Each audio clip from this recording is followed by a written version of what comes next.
It's never too late to talk about it. Or we might talk about pulling out. Sweet and warm, that's me. That's me. She just shot the pin across the room. Yo, this is your boy Miguel. Yo, this is Common Conversations, and I want to welcome you to a new segment, a new series.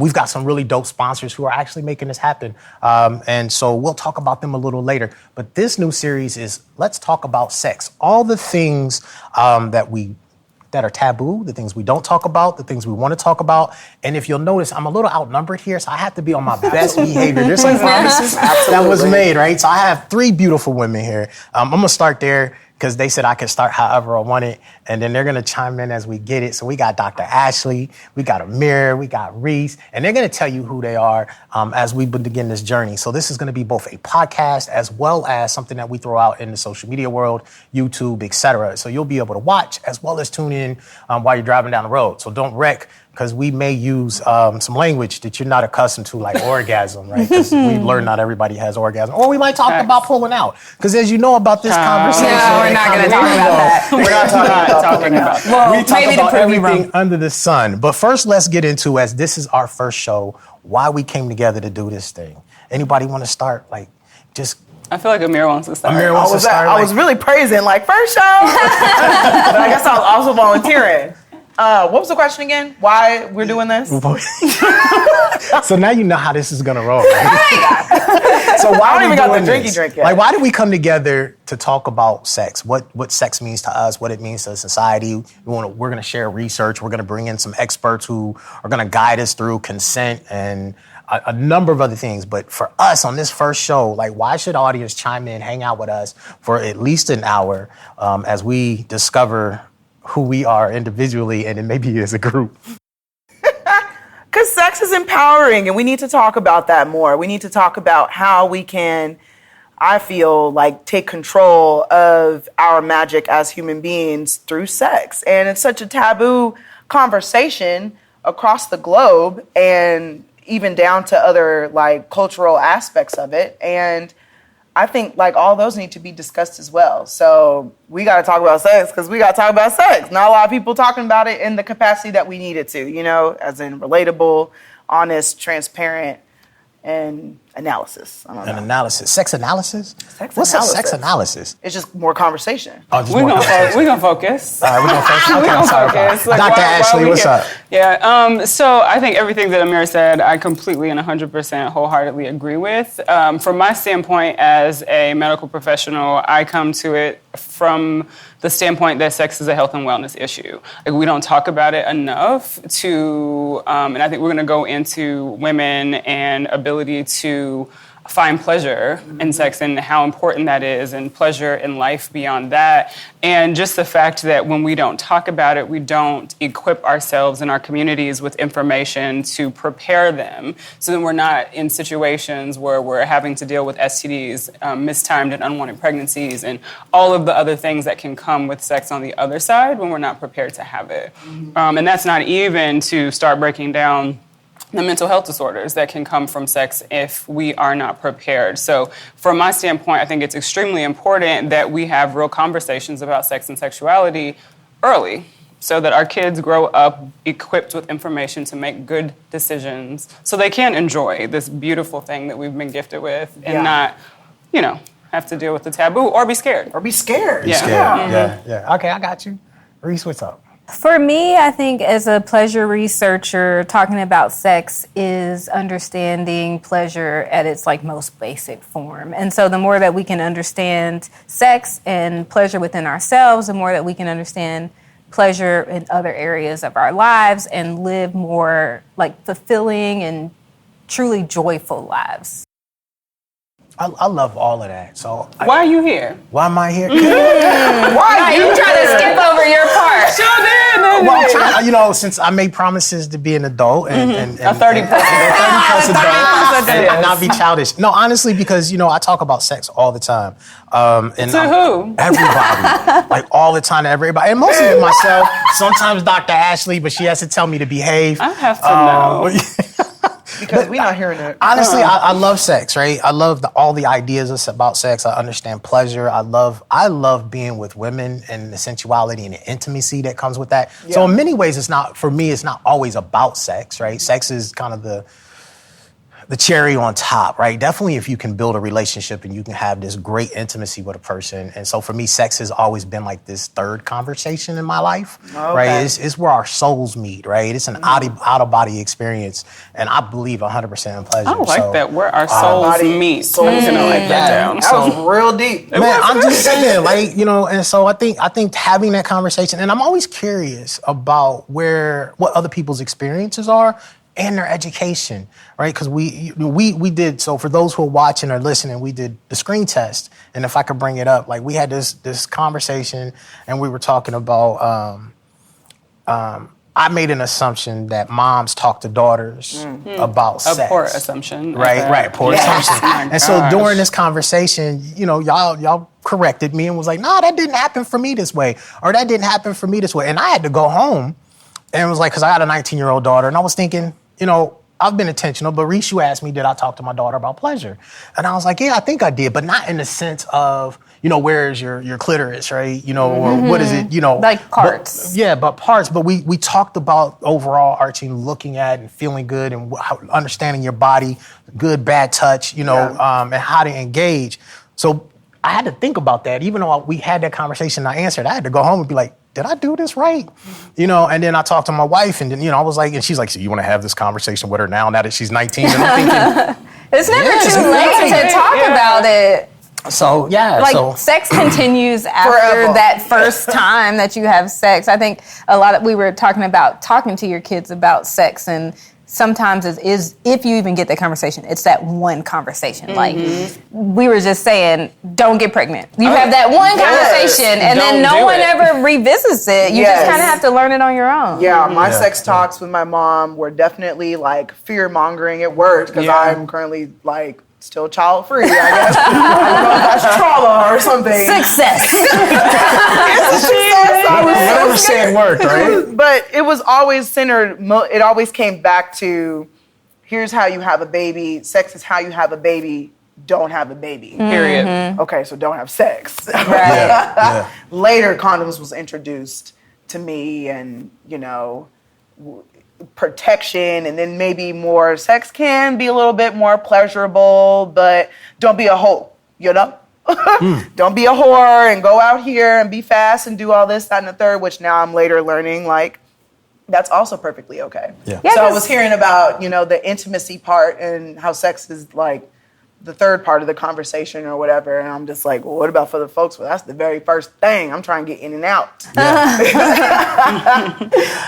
You know, I don't know. I've never been an in and out person. So I will tell you my second introduction to sex. So after I lost my virginity, that was an in and out relationship, but that was fire. Right, Okay. I know her name, right? Like I remember her. I looked for her for a while after that, right? Because you know my first time wasn't all that hot, right? It was, you know, I would like to meet someone whose first time was. That part. Mine was great, actually. What? You did say that. Yeah, I feel very grateful because I don't hear that a lot, especially from women. That's like dope. that their first time was like an intimate experience. Yeah. It was like the in and out, like what you were saying. So, but yeah, I think that part of what made that like that was the person, and different people get socialized differently around losing their virginity, and if you have a person who's also socialized to this should be an experience that's pleasurable for both people,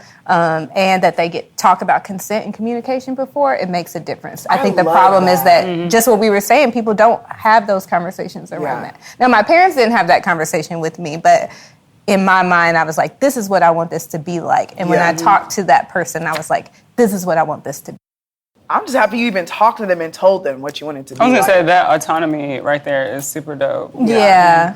So as women, how do you get to a place where you can have that conversation and say, this is what it should be like, right? You know, I think that takes time Yeah. because there's this level of self-efficacy, like in you believing that you deserve to have a pleasurable experience, to even know that that's a possibility, and then I think it's also kind of a part of a conversation about boundaries. Like your expectations for this is, I don't want it if it's not X, and I think sex can be a part or should be a part of that. Okay. I agree. I think it's boundary setting because what I saw, I didn't lose my virginity until the summer before my senior year. Mm-hmm. And what I saw from my friends was them having these experiences of these people that they didn't really know that well, and they didn't have great experiences. And I hear that all the time. And so when I'm watching my friends go through this experience, I'm like, I want mine to be different than that. And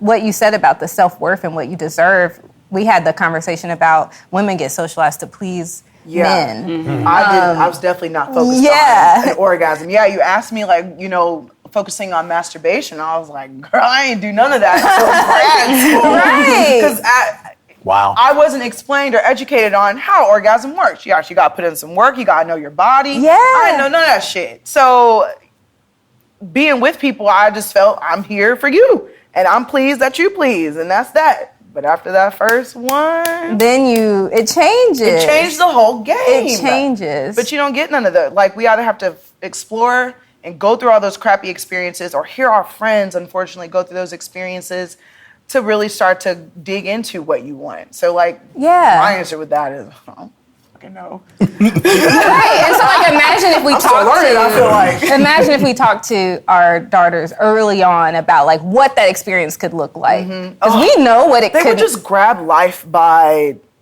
any body part, balls, vaginas, arms. Like, I just feel like they would have such a grip on so much, even down to the confidence within themselves and their purpose for their life and in this world. And like the fullness of their womanhood, which is also held back. Mm-hmm. And to have those conversations, because they know it's okay to say, I desire an experience like this, and I'm going to advocate for it. Mm-hmm. So we're really talking about a different level of empowerment. Yeah. Mm-hmm. Right? So if women understood pleasure as a whole, not just sex, like what it means to actually be themselves, know what they want, what they desire. I won't say that women don't understand pleasure. Okay. I think women embracing pleasure as something that they are entitled to as well. Okay. Because women know how to please. We please everybody else. That's a good point. We just don't embrace, we're not taking the cape off for long enough to say, I want to get mine too, or I deserve to have this feeling as well, and I deserve all of that. Yeah. So my homeboy would call that patriarchy. Well, it may be. Yes, absolutely. It's done like that on purpose, y'all. My homeboy would call that teaching women to be hyper independent. Teaching women to be hyper independent. See, I taught my daughter to be hyper independent. So for me, like, I don't want my daughter. I want my daughter to experience everything that she wants to experience in life. I want her to put herself first. So even as a kid, I taught her to combat me, right? So and now she grew up. It challenged me a little bit because I had to remember who I trained and who I raised, right? So when we would have conversations, she'd be like, "No, Dad." Like, who you talking to? Who the fuck are you talking to? Back up, right? Because I taught you to think for yourself. Yeah. I taught you to own your own positions. And I taught you to critically think what you want, right? So if you don't want to have a conversation with me right now, then you get to do that, right? Now, there are times because of parent, whatever, but that hopefully as she rolls out into the world, she owns that. And so whether it's financial, emotional, we did our best to give her that level. Now, that's where that hyper-independency came from. Because my guy was like, man, your daughter's so hyper-independent. I was like, I don't ever want her to rely on anybody. I wouldn't say it's hyper-independent. I would just say it's independent. I think the adjective of hyper, when it comes to saying that a woman can take care of herself, is saying that society doesn't think a woman can take care of herself. So that a woman taking care of herself is hyper-independent. It really isn't hyper-independent. It's just being an independent person. Gotcha. Which men and women both deserve to have. Yeah. So we should just throw hyper-independency out. You should throw the hyper out. Yeah. You raise an independent woman who can advocate for herself, which is how men are raised in general, and we don't call it hyper-independent. We just call it independent. Yeah. We're raised to be selfish. Yeah. Well, and is being selfish? I mean, we have to not take at care all. of ourselves. Yeah, not at all. You know, I just feel like if you're a woman, like everything you do is scrutinized to some extent like that. Like we're the ones being called selfish. We're the ones being called bossy. We're the ones being called hyper independent. Of course. Yeah, we're the one that's a hoe. And I'm just like, say, what did you say? You keep whispering that in there. It's like kind of a tranquil. Say because that. I felt like it was obvious, but you know. For some. So in the world of this conversation, if we're teaching people or for people watching or listening and they're like, man, you know, how do we do this, right? This is kind of an example of how we engage. And I appreciate y'all allowing me to be in a room and be curious because, you know, I've always heard like men shouldn't be in a room when women talk. And They should, though. Yeah. I think we have. I feel like there are a lot of those types of things that are permeated in society and culturally that need to be broken. And I think even the question of why don't we talk about sex to our children as they're growing up and exploring their body parts and using correct terminology, that can be the root of a lot of this. You know, like we wouldn't be even having the need to have this conversation. So when's a proper age to talk to your kid about sex? What do you think? So I feel like that depends on maturity level and where the kid is. Like my son, my oldest is 5, he'll be 6, and he's definitely not in any way ready to have a conversation about intercourse. But he is exploring his penis, and we call it that. Like, that's the name of the part. They have asked Mommy, why don't girls have a penis? So we have those conversations. God didn't give me one. Yeah. Well, why? He didn't. It's his choice. And boys have this and girls have that. And that's it. And I think even creating or having or allowing space for those conversations creates an environment where as he gets older, my hope is that as he continues to explore pleasure because he wants to touch it, you can touch it. Why do you touch it? Because it feels good. Great. Do it in your room. Yeah. In the privacy of your own room. Like, that is totally fine. It's yours. I don't want to see Go away. it. I'm trying to watch TV. You do that on your own time, like I do that on my own We're going to time. control the exhibitionism early. That part. Thank you. As a sex educator, there are ways to start the conversations as early as 5 or even pre-K, but it has to be age appropriate. So you don't teach algebra to a 5-year-old. You don't teach intercourse to a 5-year-old. That's an advanced topic. But you can start with, what does consent look like? And you can do that with kids early. Yes. Like, Good touching and bad touching. Like, that's so important. Like, And who's then, allowed to see this part of your body? Right. Who's allowed to touch it? Like, or even that's so hugs important. and intimacy. You can start that young, but it has to be age appropriate. So Ashley is right. It's like the maturity level grows and the topics grow, but you can start really early. So really the realm of embodiment. sex is huge. It is. There's so much to talk about in it. And So we it's not should just start about early. intercourse. No. But that is where I think a lot of people's head goes.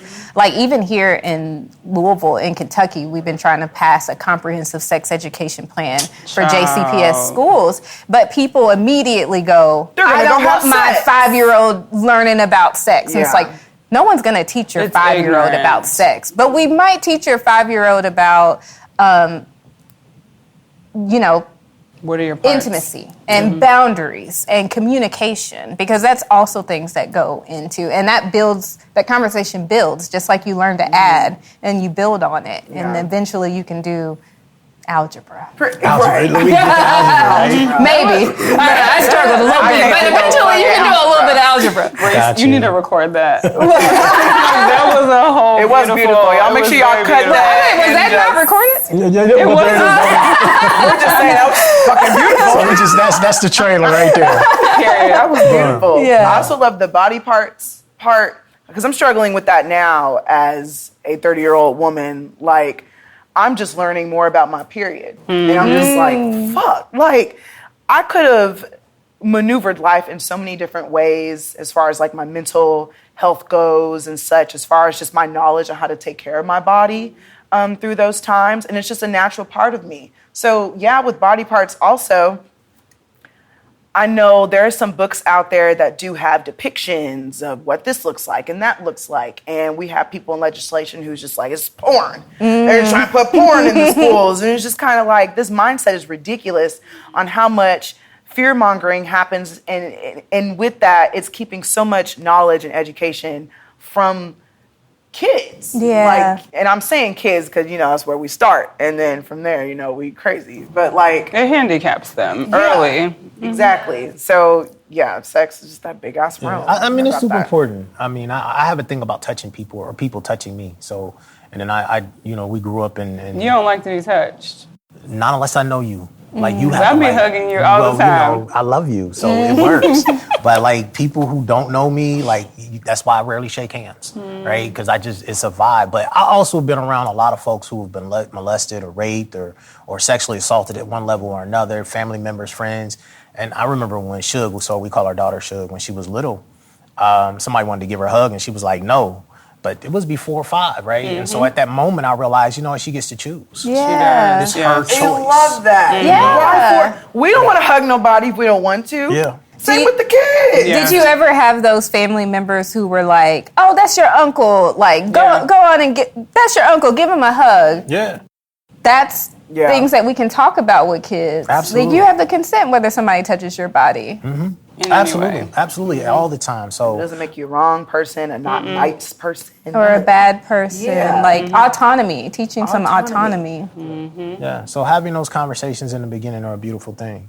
So as we get through and we venture through episode 1, I love this conversation, and I hope everybody who's watching and listening, right? Because we're gonna take deep dives into this. So it's about 10 or 12 episodes that we're gonna introduce at a good roundabout of what we've talked about today. Any thoughts, takeaways before we go into say bye? You first, Dr. You go ahead. You excited about yours, so I want to hear what it is. I'm for my I was going to ask my question. What's your question? How was sex introduced to everyone? Like, how can you, the first time that you remember sex being introduced to you, like, oh, this is sex, and not like physically y'all are having sex. It ain't got to be like that, but when was sex first introduced to y'all, if y'all can even remember that? Because I've been trying to think this whole time, too. Like, what the fuck? It wasn't when my mom put the condom over her arm. So Her arm? She was trying to tell me about condoms, and she put one over. She was trying to. People would try to say like, "Oh, condoms will break so easily and do all this shit." Yeah, too small. So she put one over her arm to prove and show, and then she was like, "Now, if you see one this big, run." Oh, Mom! I've done that before. I am in middle school. No, put it over our arm. But yes, So that was just my question to you all. Got you. Who wants to take it? I don't mind to. I mean, mine wasn't super exciting. It was on the school bus. So I was sharing with you, maybe Riece, that I was the youngest, to do. So I was the last to do everything. So I was 13 going into high school, and we're young 13-year-old on this bus, and people were talking about sex and condoms, and I was like, "What are they talking about?" And of course, it's like you don't want to be the one that's like, "What are y'all talking about?" Hey, girl, what? That? Yeah. And we didn't have Google at that point either. So I went home and was like, "Mom, what is a condom?" And she, the look on her face was like, "Oh, we don't talk about that." it was awful. What are they teaching you in that school? I was like, so on the bus, they were talking about these things called condoms. What are they? And she was like, "You don't need to know about it." And I was like, clearly, if they're passing around on the school bus, I need to know about it. And brought one home to her. What is this? Slamming on the table. What is this? How this one you? How are you keeping this from me? So I literally made the decision at that point. I was like, so my mom will learn that I had sex when I get pregnant. Oh wow. Okay. Period. Basically. That was we didn't talk about it. Oh, so heartbreak. I learned from friends and peer. The school bus. Yeah, the school school bus. bus. You learn a lot on All the right, bus. that school bus is interesting. I had my first kiss on the school bus. Oh, I love that. In elementary school. Oh, I still love it. With a woman. Now you got my attention. I know, right? I knew you would like that. Yeah. I would say probably that it definitely wasn't from my parents. So I would say other peers. I can't pinpoint the exact first time, but I remember those being in the back of the bus and kissing, and that's your beginnings, right? I remember being at a sleepover and we filled condoms up with water. and threw him out the window at a car. So it's like, it's not sex per se, but it's like right in that. Related. It's related. It's like those first steps, I think. But yeah. I love that, the condoms and the balloons. Yeah, I was like, water balloons, like as a delete kid. with that heart. I do think at that same sleepover, oh my God, my mom doesn't know this. It was her friends. About to know now. Right, she's about to know now. Yeah, But we did actually watch a porn, but we were just laughing at it. Like, we just thought it was funny because we're kids and we don't know what they're doing. It didn't turn us on or anything at all. It was just like, that's so funny, look at what they're doing. And then you look back now and you're like, we probably shouldn't have been doing any of that. But here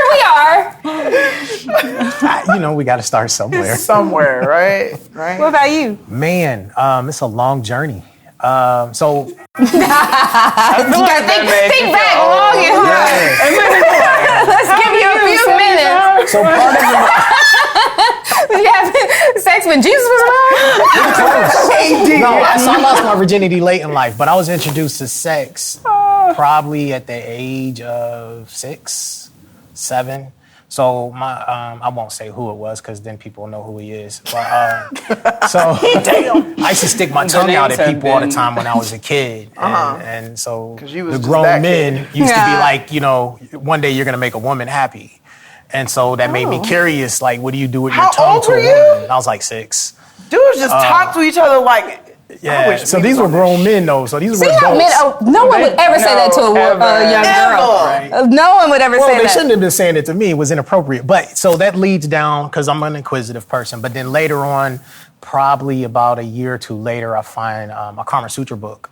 And so I read the whole book and I learn about body parts and shapes and positions. I begin to explore pleasure both in that space. And then it just keeps going through the journey. So, but I have this interesting, I don't know, I guess it's kind of a dichotomy, right? So I'm learning, but then I'm surrounded by what I would consider inappropriate sex education from adults, both men and women, on this journey. So I don't learn that sexual assault is not just rape, right? It is also psychological. It is also taking children and introducing them to things that they're not ready for. Right. And so it's a long journey. So even the introduction of porn. So if you don't know about it, back in the day, the cable boxes that had the little tab across it was brown. It used to sit on the table. So. You're dating. Yeah. You're dating us. Yeah, I'm definitely dating me. So y'all might not have been around that time. So I was really little. I'm really trying to think. Like satellite? But my godmother's brother. So I was around for floppy disks. Yeah, I'm really trying to think. Most people didn't have those cable We're going to have boxes. to send a picture in the group chat. Oh, okay, Absolutely. So Y'all had an 8-track too? I'm just kidding. yeah. But my godmother's brother, when he used to babysit us, so they had cable. And what we learned is if you took a magnet and you stuck it on the top of the box, you could get all the channels.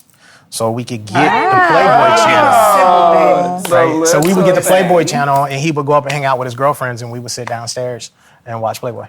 Nice. Yeah. So, Wow. but that's my beginning introduction. Before Real we wrap rooted up. I wasn't thinking on mine. But I do remember LimeWire. Y'all remember LimeWire? I remember LimeWire. So let's talk to Ashley. real quick. Educate me. Let's go. I'm So unaware. LimeWire used to be this like big ass downloading platform. File sharing. Yes, there we go. People would just upload all types of shit on there, and you could definitely catch a virus. I think that's how I got caught, because there was viruses on the computer. You could. Computer viruses. Yeah, computer viruses. Yeah. Like we starting early, right? Oh yeah, shift over. A computer virus. Computer virus. Word. Yes. Okay, I'm with you. That's where I downloaded a bunch of porn and saw shit like parodies. Yeah. And like that. I don't know. It was weird. It was weird. I think maybe I started in like not chat rooms, but like being talked to. I remember chat in rooms. those. Yeah. There were chat rooms like that. Yeah. So I don't know. It might have been around there where shit started to actually escalate. Prior to that, I don't know. It could have been like the kids at school or some shit. Someone was trying to say they wanted to have sex with me, but I didn't know they were, and they brought a condom, and I didn't know what that was.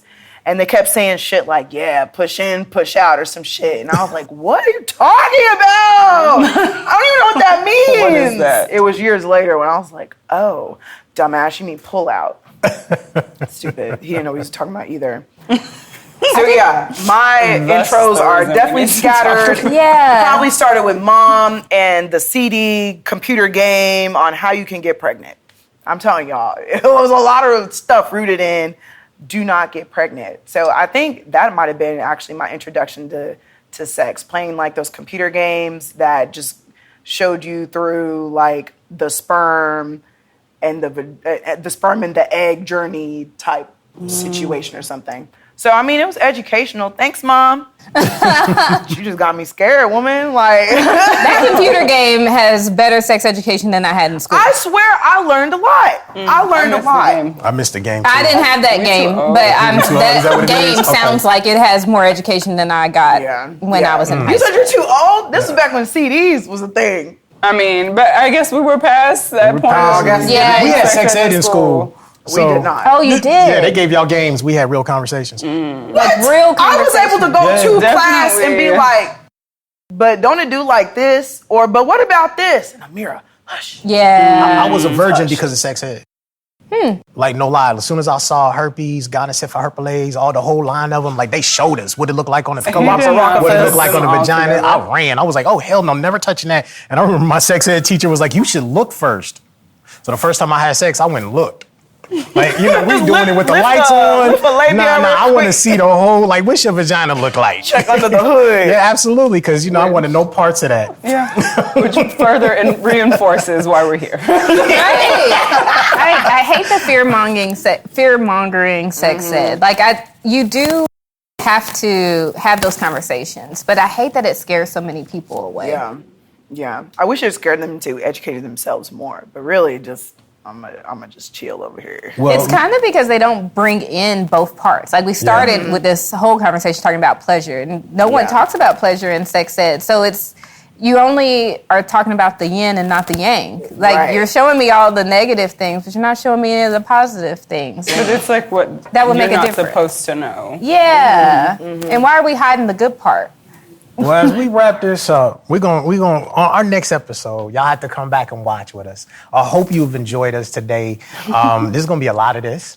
I hope you learned something. Hopefully you can go home and ask your mom and your dad, like, how did we not get it right? Or did we get it right? And ask yourself, tell are we exploring us. it? Or tell us. If your parents got it right, drop it. Do we have more of those We'll stories.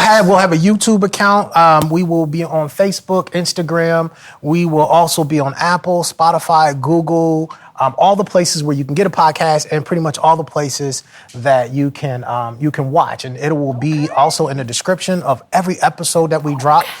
So if you want to do the other things like subscribe and ring bells, you can do all that too, and share it. But Bitch, on we that taking note, over. yes, there it is, right? So our next episode, out when we for get Educating into the it, masses. educating the masses, we're going to talk about what?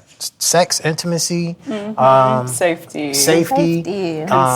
consent, and how to enjoy it. Yeah. So we get to take a deep dive into pleasure. I love it. See, she loves it. I want it. She's like, Show ready. brown, baby girl. I love that. It's going to be everybody's world by the time we're done. Everybody's world. All right, cool. Well, look, my good people, we appreciate y'all hanging out. I gotta make this. This is for our sponsors because they said if we didn't say it, they was gonna cut our camera cords. Turn your mics off. Turn the mics off. They was gonna cut the mic off.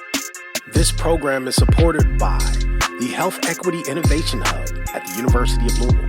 The views expressed are not necessarily those of the funder.